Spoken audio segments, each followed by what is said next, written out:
Okay, let's make a start. Hello, everyone. Welcome to our Digital Fashion Network webinar series. Thank you very much for joining us today as we dive into the exciting world of virtual influencers, AI, and fashion's digital shift.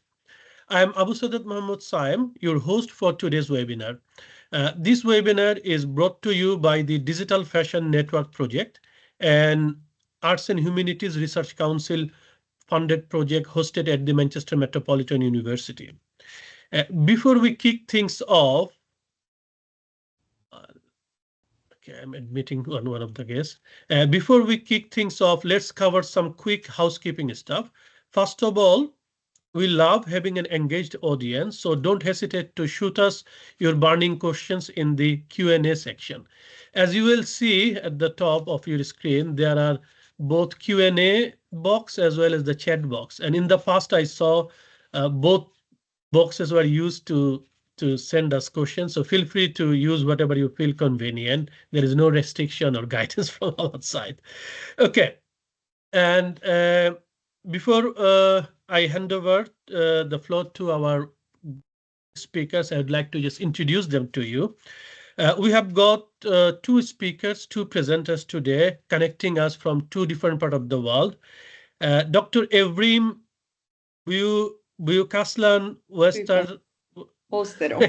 Yeah, it's a difficult one. Has joined us from Istanbul. She works as an assistant professor in the textile and fashion design department at Istanbul Bilgi University. Her research interests include, but not limited to, garment fit, digital fashion, 3D body scanning, consumers' interaction with 3D clothing technologies, pedagogy of design education, and artificial intelligence for fashion and textile application. Our other speaker is Dr. Fatma Baytar, who is an assistant professor in the Department of Human-Centered Design at Cornell University. She is the director of the Fashion and Body Tech Lab at the Cornell University. Dr. Baytar has conducted research in the areas of the use of 3D body scan data as well as 3D apparel simulations in determining the sizing and fit of apparel, digital avatars and body image, AR applications for virtual dressing rooms, and the effects of using 3D virtual prototyping and virtual reality on design skills. So welcome Fatma and Evrim to our webinar. And without further ado, I'd like to hand over the floor to you. Thank you.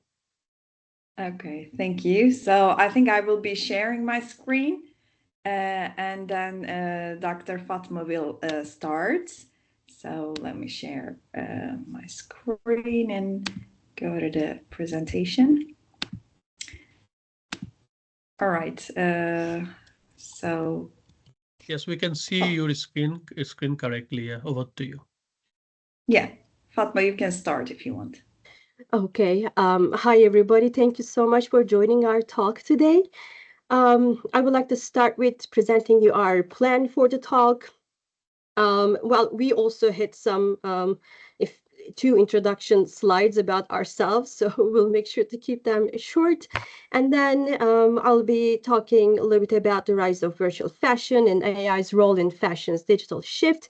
And then I will hand the mic over to Evrim so that she can explain more about her work on virtual humans as influencers. Yeah. I think we don't already Abu Sadat made some introduction. So as he said, I'm assistant professor in Istanbul Bilgi, and how we actually met with Fatma was because I was in Cornell for my research, PhD research, and by the fund of TÜBİTAK, and we did a research about virtual garment fit and to predict the satisfaction of the consumers. And we continue working together. And yeah, it was a pleasure to work with Evrim. I served as a co-advisor on her dissertation, and then we've been collaborating since then. My name is Fatma Baytar. I'm an assistant professor at the Department of Human-Centered Design at Cornell University, and I'm directing Cornell's Fashion and Body Tech Lab.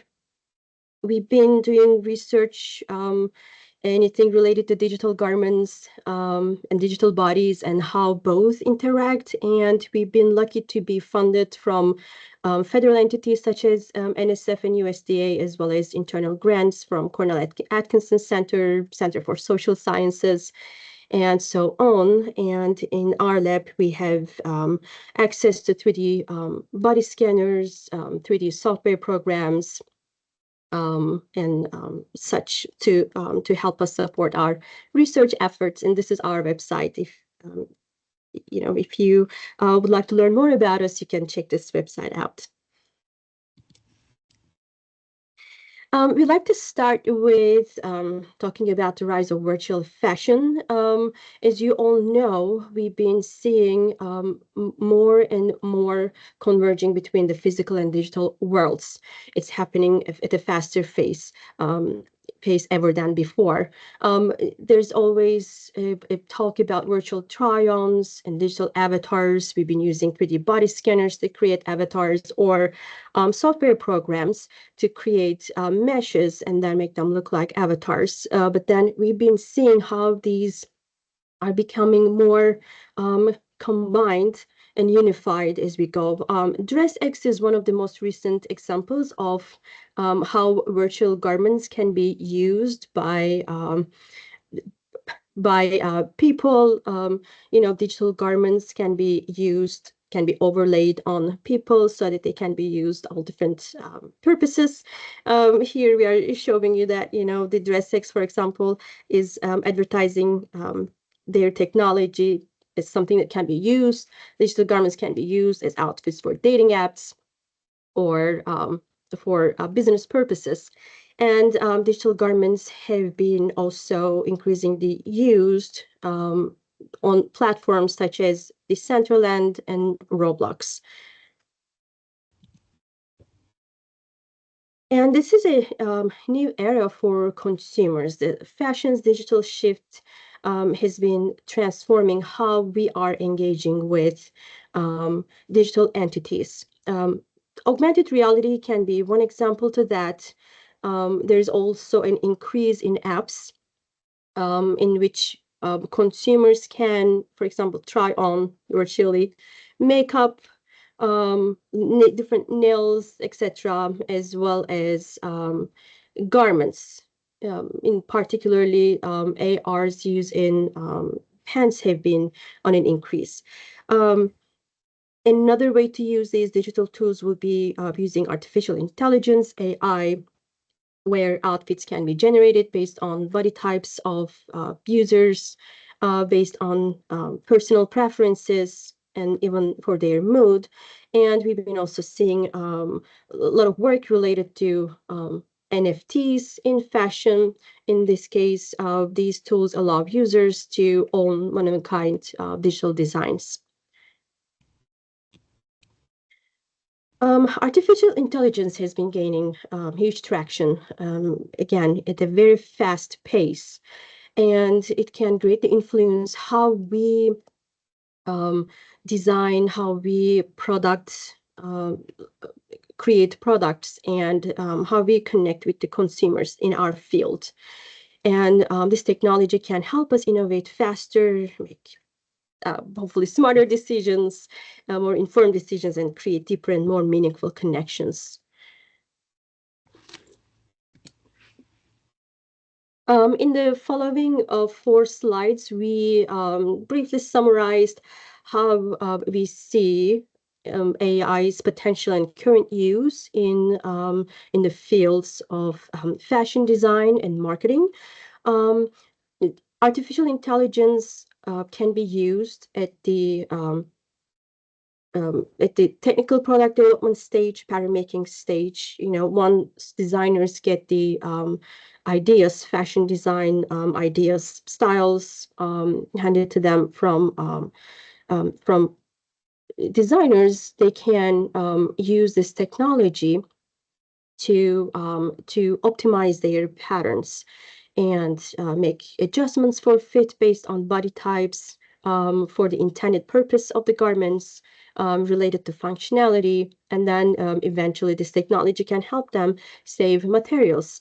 And AI-powered software programs can also create digital patterns, perhaps quicker than before. And they can also predict fabric drape and, again, ensure that fit will be achieved at a fewer number of steps. In this image, we wanted to show you some of the conceptual areas to infuse AI into the apparel technical design process. This is from one of the works of my former PhD student who is now working as a postdoctoral associate at our program, Dr. Mona Maher.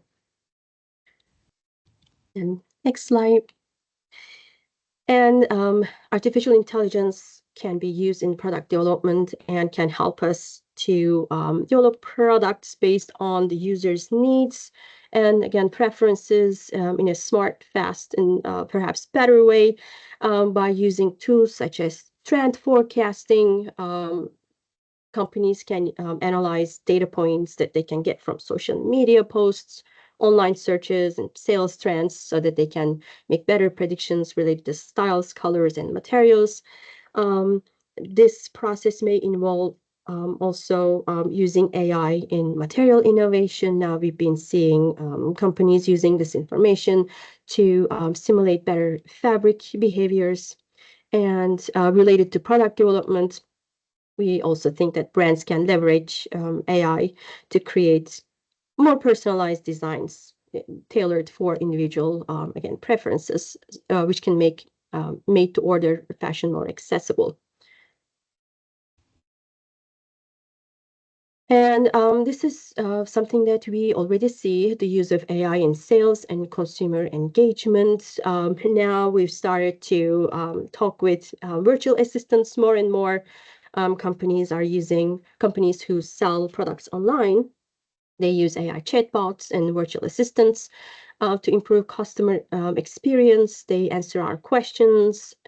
They help with purchases. If they are not able to help, they forward us to a real person eventually. And again, under this topic, we see the use of AI in predictive analytics. They can predict purchasing patterns and adjust inventory needs accordingly. AI can create personalized emails, ads to attract potential customers, and then social media posts can be also tailored. And they can provide personalized recommendations based on the shopping patterns and searches. So, this is also related to increasing sales and as well as consumer engagement. And through all of these tools, companies can adapt their strategies in real time. And lastly, we wanted to touch upon, you can move to the next slide, Evrim. For the fourth use of AI in our fields related to marketing, which is influencers. Influencer marketing has become very important in fashion promotion, and artificial intelligence can make it more effective. So we've been seeing that there are some AI tools actually being used. This is one of the examples, like hypeauditor.com. They can analyze engagement metrics and related to like real, like human influencers. And they can identify which influencer may better align with brand's target audience. So this is more related to figuring out the best match for marketing products. They can also analyze, AI tools can analyze what types of posts perform the best and recommended optimal times to publish, hashtags to use, so that the content will be more resonating with the audiences. And more importantly, again, related to today's topic, virtual influencers. AI will be beneficial for improving the development of virtual influencers and how they can be used in our field for marketing purposes, as well as how companies can create unique opportunities to augment their storytelling and brand engagement. And here I'm going to leave the stage to Evrim. Thank you very much. So actually, this is the book cover that Abu Sadat has edited, and we had the chance to write a chapter. And this chapter was about fashion marketing with virtual humans as influencers. The book was published in 2023 June, and since then, this virtual influencer world has just really gained a significant leap, and even I was surprised to see, I went through the book and what we have written and what has been written on top of it. It was really surprising to see how fast moving it was. So first of all, we will talk about what virtual influencers are. So actually, these are computer-generated personas designed to engage audiences on social media and in other digital platforms. So here on the screen, we have some virtual influencers. They are advantageous because they can adapt to shifting trends and they can deliver consistent, tailored messaging without the unpredictability of the human influencers. Mostly they take place in social media such as Instagram, TikTok, and YouTube. And they amplify the brand visibility and they foster deeper engagement with the audiences. So here we introduced the typical types of virtual influencers that is used nowadays. So that can be classified mainly into three groups. So human-like avatars, or just virtual influencers, and non-human-like influencers.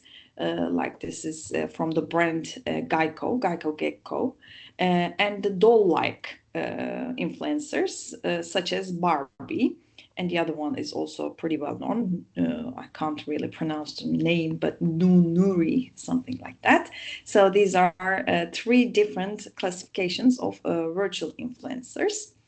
So first of all, I will try to go through the technology of virtual humans in 2025 nowadays, which we will be talking is just like this one is actually when I was writing the book, this AI, when we were writing the book of the chapter, it wasn't really this much advanced in the AI technology. And back then it was possible to create 3D body models by programs such as Dust Studio, Blender, Unreal Engine, or 3D body scanning with advanced body scanners that are usually located in labs or mobile applications. And it was not that much improved again. Also, it's possible to add AI-generated faces to these 3D models, body models. For instance, facescan.com is a good example of it, that you can create an AI face and you can implement it to the 3D body model that is created by any of these software.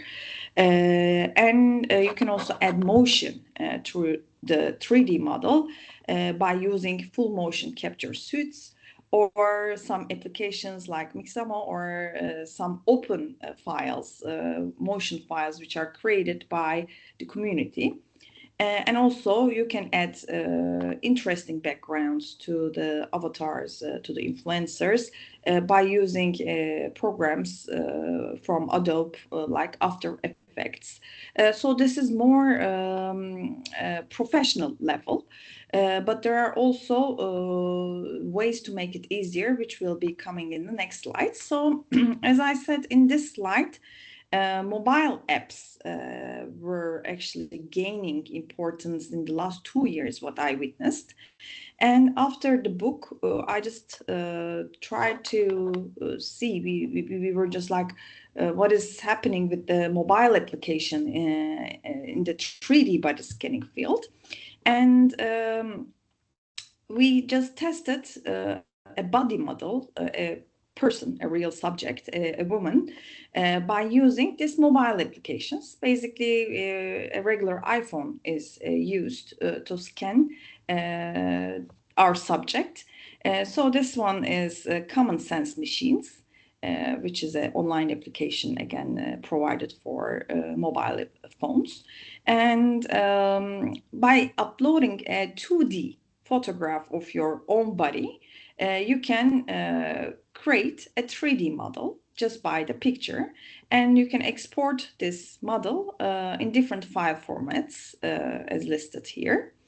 On the other hand, one pretty well-known application, again, is Me360 by SideStream company. And here we see a more realistic image.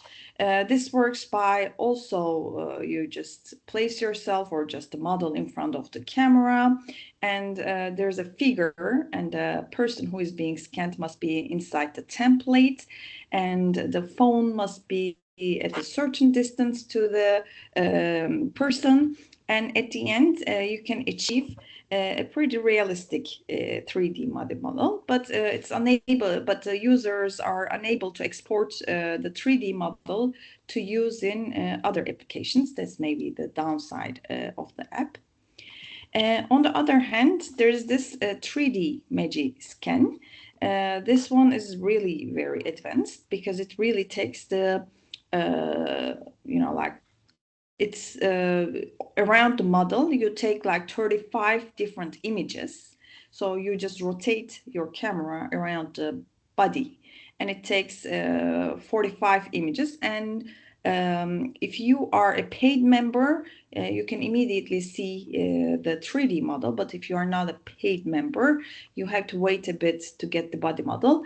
And in this case, you get a colored body model, which is very advanced. And you can also export the model to use in other 3D modeling softwares or in other applications, which is pretty great, actually. So this is the final stage, I would say, of the 3D body scanners. So in the labs, we were using big, bulky 3D body scanners, but now with a simple iPhone and with just an application, it's possible to really create great 3D scans.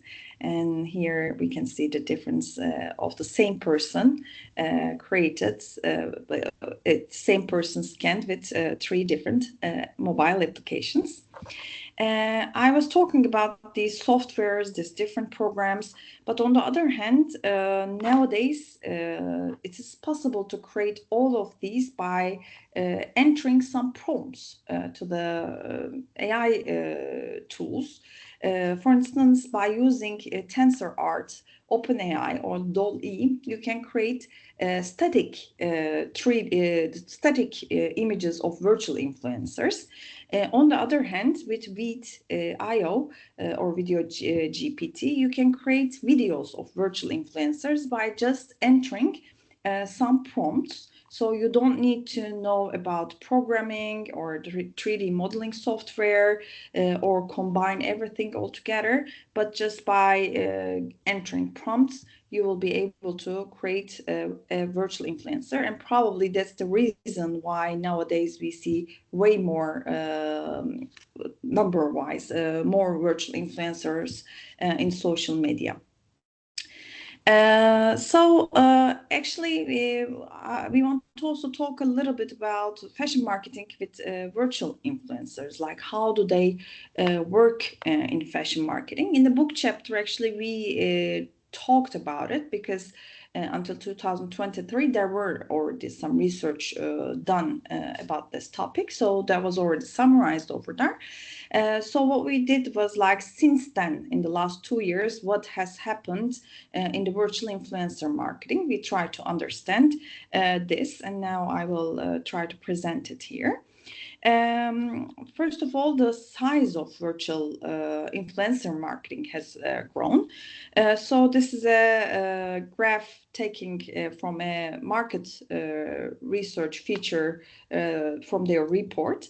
And industry is expected to grow tremendously, as you can see from these numbers, almost 10 times more in less than 10 years.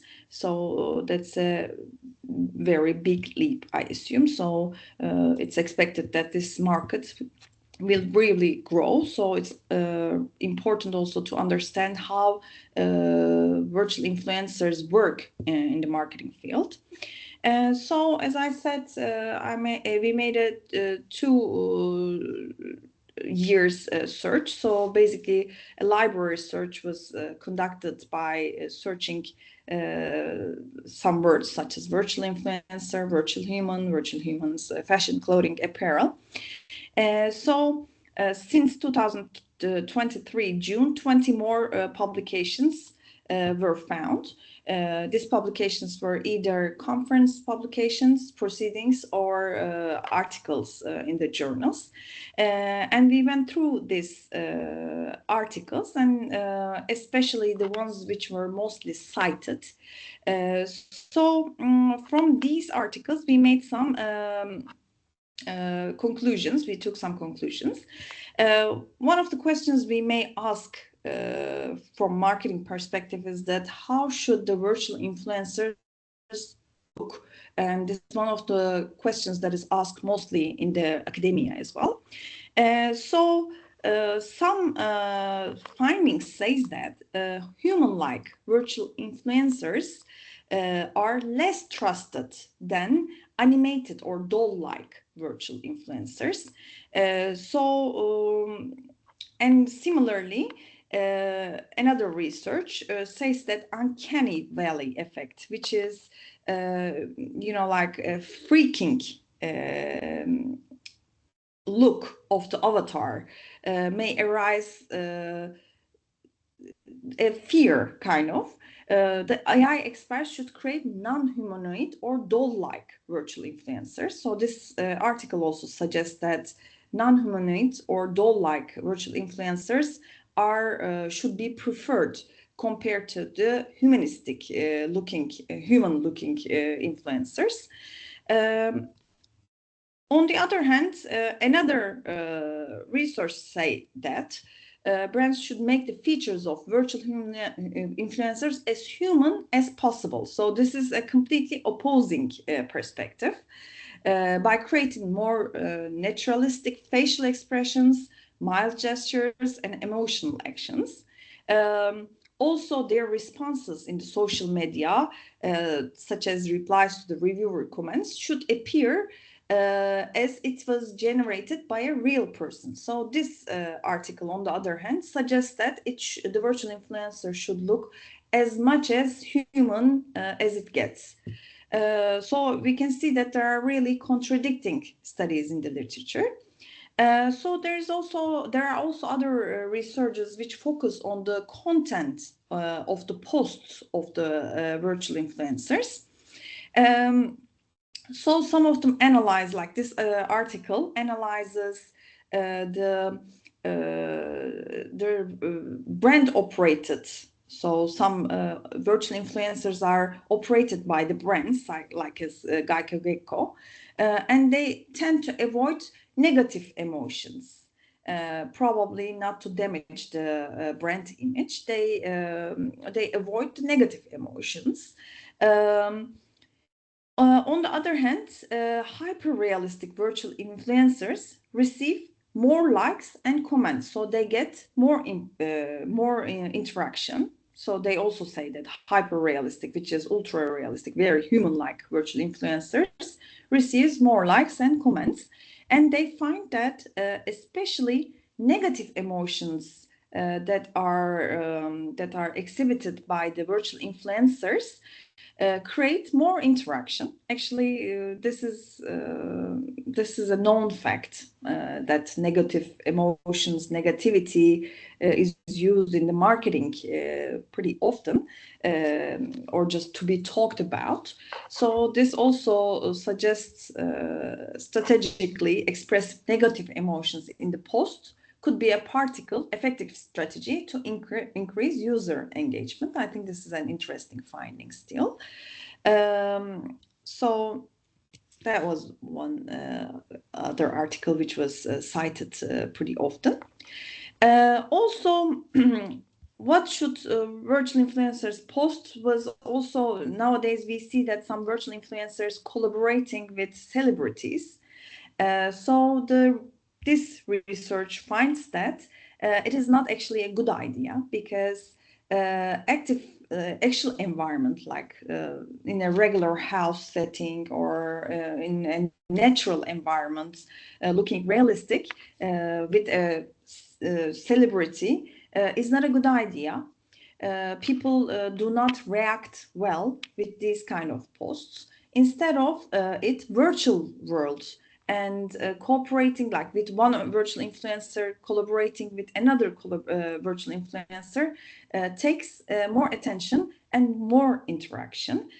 So I think these suggestions can be good for market implications. And maybe would you like to take here, Fatma? Yeah, sure.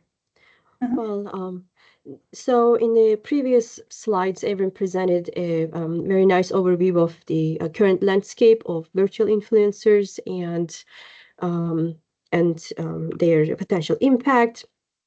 Despite their advantages, we have to be aware of several ethical and practical questions, which we listed a few of them on this slide. We have to be aware of the fact that consumers may feel misled if they are unaware that the virtual influencer, is not real. And there is always a risk of the fact that the use of virtual influencers may perpetuate an unrealistic beauty standards, which may also increase and complicate the ongoing discourse around body image issues and perhaps diversity. And also, the virtual influencers are created and used by, like when they are created by companies, they usually involve multiple stakeholders, creators perhaps, and this may raise the question about who owns them and who controls them. And also, as in the case of AI, we know that there's a deep reliance in consumer data, whether they share this data willingly or unwillingly. So there has to be some stringent measures to ensure privacy and compliance with the regulations. Nonetheless, the fashion's digital shift is going to accelerate, so we have to embrace it and we have to prepare ourselves for that. We believe that the integration of virtual influencers and AI will shape the future of fashion. It's already here. And this shift is going to create a dynamic, more inclusive, and even sustainable global marketplace. And looking ahead, collaboration between industries, basically technology developers and fashion industry, and even gamers can be brought to this mix. This will be very crucial for harnessing the full potential of the digital tools overall. And also by addressing the ethical concerns that we mentioned in the previous slide, and then by fostering transparency among all these parties, we believe that the fashion industry can ensure that it's on the right path and it's making this digital transformation beneficial for all stakeholders. So we wanted to thank you very much for attending, and now it's time for questions and answers, and these are our email addresses if you would like to reach us out after this presentation. Great. Thank you very much, Fatma and Evrim, for your excellent presentation, bringing the state-of-the-art innovations on virtual influence and virtual avatar technology. Now, as I have mentioned at the beginning, this is Q&A time. Feel free to write your question in the chat box or in the Q&A box, or if you want to ask the question coming on the microphone, just raise your hand. I'll be able to activate your camera and microphone from my side. So whichever way you like to ask questions to our speakers and presenters, feel free to do so. Right, we have got Ridwan raising hand. Okay, Ridwan, I am just making you your mic active, and also I'll be activating your camera if you want to come onto your camera. Yes, Ridwan, you are on focus now. Feel free to ask your questions. You need to unmute yourself first and then ask the question that you want to. Assalamualaikum. Hello. My question to my Dr. Fatma madam. There is for virtual information. How do the virtual influencer connect emotionally with the human, despite they are not a human or non-human being? So, is there any tactics or process they connect to the human with emotionally? And is any fashion brand or clothing brand they are uh, facing any problem by using the virtual influencer for promoting or marketing? Mhm. Is there any problem facing there? Yeah. So yeah, I do. Evrim. Should I get that question? Yes, I think so. Yeah. You Okay. want to take Okay. it? So yeah, that's a big question actually, also in the academia, because some of these virtual influencers actually hide their personality, like they are virtual influencers. Some of them got even critiques about that because like they look so realistic and they interact with their users so realistic that people really think that they are real. And there were some cases that they had tons of followers, and it turned out to be that actually it's not a real person, but it's a virtual influencer. So it got also pretty much reaction towards it because people felt deceived. That was also something. So yeah, there are some tactics to connect emotionally, and we witnessed them. And this is about creating a story. That's really very critical for brands. Creating a narrative around their posts, like sharing personal things about their lives. For instance, there are virtual influencers who talk about their fight with their boyfriend, like these kind of things really get followers engaged with them. And as I said, in one of these researches, it was saying that negative emotions, if a virtual influencer shares negative emotions, people tend to react more and interact more with these virtual influencers. So even if it is not a good thing to, being negative, obviously it takes attention from the followers. So for marketing purpose, creating a narrative around that person, that virtual influencer, and stating some humanistic emotions such as negativity, because we all have negative emotions as well, can engage the users more. That can be a way to kind of create that interaction, I guess. Okay, Great. I got it. I have one question more, please. Uh, is there Very any quick ethical questions because we have to move to other participants. So very quickly, okay? Okay, okay. Okay. Is there any ethical challenge that associated with our about the influencer, such as authenticity or any transparency? Yeah. Is Yeah, there any maybe. challenge? Fatma, would you Ethical like? issues, ethical challenge, yeah. Yeah. Yeah, I mean, potentially yes. And what is the answer to that? At this point, I don't know. Um, I wanted to follow up with Evrim's question, answer to your previous question, by the way. So it seems like there is right now real people behind these virtual influencers related to their moods. But then in the future, AI may take control, and then it can generate those emotional messages itself. But again, it should be controlled, right? So again, who is controlling what? How can we ensure that the right messages and maybe like authentic images of the virtual influencers can be ensured? Yeah, Don't know. I think ethical issues can be prevented by being transparent, not hiding the personality of the virtual influencer. So if the producers of the virtual influencers are clear at the beginning that this is a virtual influencer and the storylines are not real, these things that we show are not real, then transparency will make sure that ethical issues will be minimized. So mostly, again, what the research finds out that is transparency is essential to prevent ethical issues. And you have also asked about brands working with virtual influencers in your previous questions. There are many brands who work with virtual influencers. They even create their own virtual influencers.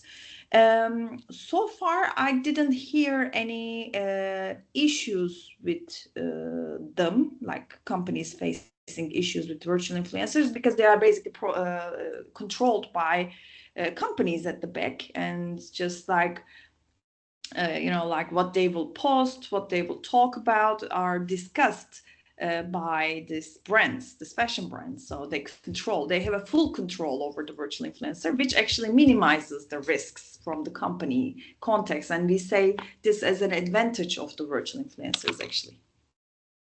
Right. Thank you very much. Thank you, Ridwan, for your questions.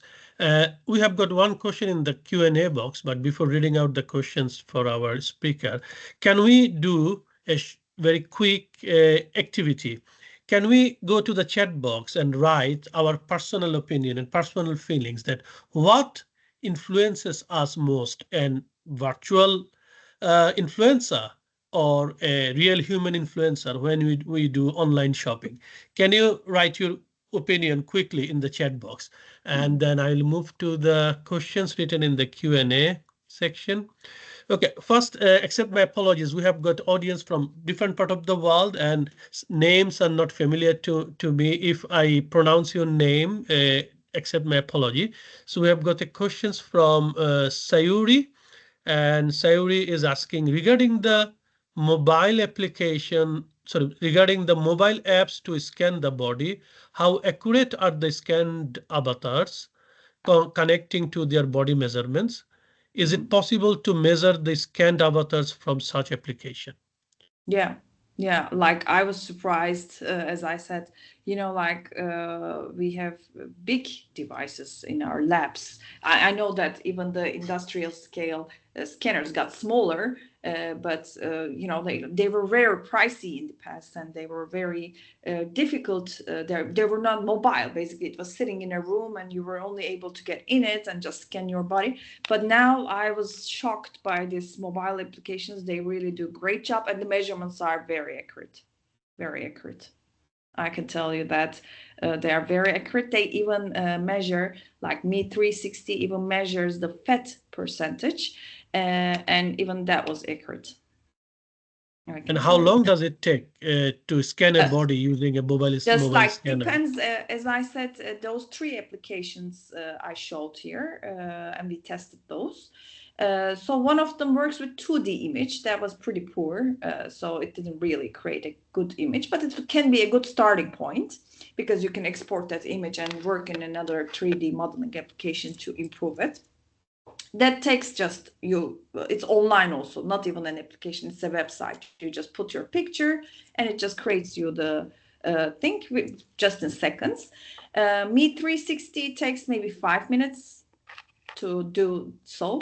But Magiscan, that colorful one that I showed, which was super realistic, take me 2 days because we scanned the subject. And as it was not paid, like we didn't have the paid application. If we had the paid application, it would be way faster. But we were in line to get the image. We waited like 2 days, and at the end of the 2 days, we got the image. The scanning itself was just like maybe again 10 minutes, but getting the result was 2 days. So really, I would suggest you. Especially people here are all interested in digital fashion, and these applications are really doing good. So I feel that like there's no more need in like university labs. We are using big things, big machines, and like it seems that these applications are nowadays doing the full job. Great, thank you. Yeah. We have got three responses in the chat box, and all of the responses are supporting real persons. So we are still favoring real human. Yeah, and actually there are also researchers. So I was also looking for that question, like, is human influencers better or virtual influencers better in terms of marketing? And still studies shows that human influencers are more reliable for people and more convincing to endorse a product or to introduce a product. Seems so. Great. Thank you very much. Do we have any more question? I can't see anything in the Q&A box, nothing in the chat box as well. What is the future of this technology? Fatma and Evrim, what do you think? Will there be a lot of virtual influencer coming in the future, or will be depending on the human influencers? There will be more virtual influences, and they are going to get better and better. They will look real, and I think we are going to come to a point where we can't tell the difference, and it's going like moving forward so fast. It may happen next year, 6 months from now. It's coming. It's inevitable, I think. Yeah, Thank you. The technology is moving very fast. Yeah, especially the AI and AI. When AI is getting connected to the traditional technology, then the output is getting very, very, Yeah, and everyone will amazing. be able to generate now virtual influencers. Like anyone who doesn't have any technological information about that can create a virtual influencer now. So, which will be inevitable indeed for this market to grow. Great. Then I can't see any more questions. This means that we can wrap up now. Thank you very much. Thank you, Fatma and Evrim, for joining us from different part of the world. I don't want to hold Fatma any longer. You want to start your day, and Evrim, we have already overworked for the end of the day. So thank you, all of you who have joined us from different countries. So we have had a very interesting discussion. So hopefully you have all enjoyed, and we look forward to seeing you again in one of our next events. Thank you very much. Thank you all. It was a pleasure. Thank you. Thank you, everybody. Bye-bye. Bye. Thank you.